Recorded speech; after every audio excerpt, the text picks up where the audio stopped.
I'm Jane Fenn. I'm author of the Hidden Empire series of Far Future SF and of the Shadowlands duology.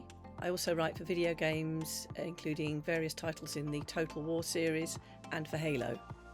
I've been interested in the idea of interactive storytelling for some time, but it didn't seem easy to get into. I'm quite lazy and I couldn't see an easy way of doing it, and I always had other projects.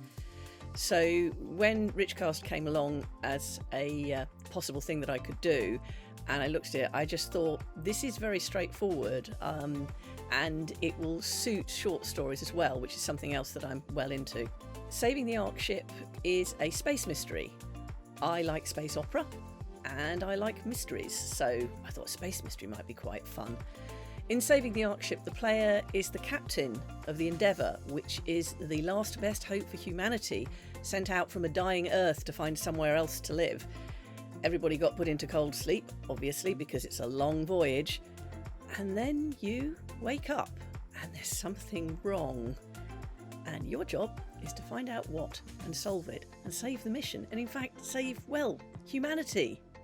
Making story interactive is challenging because we're quite used to consuming things passively. The key here is choice, giving the player choices which are meaningful, which change the story, which they can learn from. The advantage of a mystery is that lends itself very well to the slow revelation of facts, a slight change in circumstances. Although choices are limited in a game like this, just by the nature of the game, you can still get the feeling that you are exploring, finding out, increasing your knowledge and working towards something meaningful at the end. My first career was in IT, so decision trees and flowcharts and if statements, they did not fear me at all. I'm in my element. Even so, I found it really easy to pick up because it's meant for people that aren't necessarily from that background, so it was quite delightful how quickly I got into it. Writing a Richcast project is very different to my day job, which is writing large games collaboratively as part of a big team. It was really nice to actually have sole creative control, and I got to decide what happened and I got to play with all this stuff without having to be accountable to anybody else. It was very liberating. I liked how quick and easy Richcast was.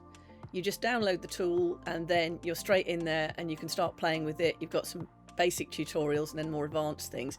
You can create a very straightforward experience in very little time, and that's a great feeling of satisfaction to know that you've done that. I like the fact it had debugging tools. My IT background makes me much happier if I can debug stuff. I like the fact you can start from a given point in the story and just see where it goes. You can also turn off the voice and just use text, which I found a lot easier when I was actually creating the experience. And you can set variables within it, so you can decide you're going to make the story go off on a particular path just to check that it's working okay.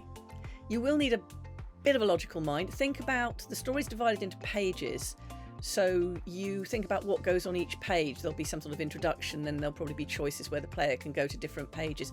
Think about that and get that structure down and just put some notes there. There's a comments function, so if you've got a page where you're going to have to be doing quite a lot of complex stuff but you don't want to do it immediately and get bogged down in it, then put a note saying need to come back and do this so that we can go to exit to these places, or so that this thing happens next. So use the comments.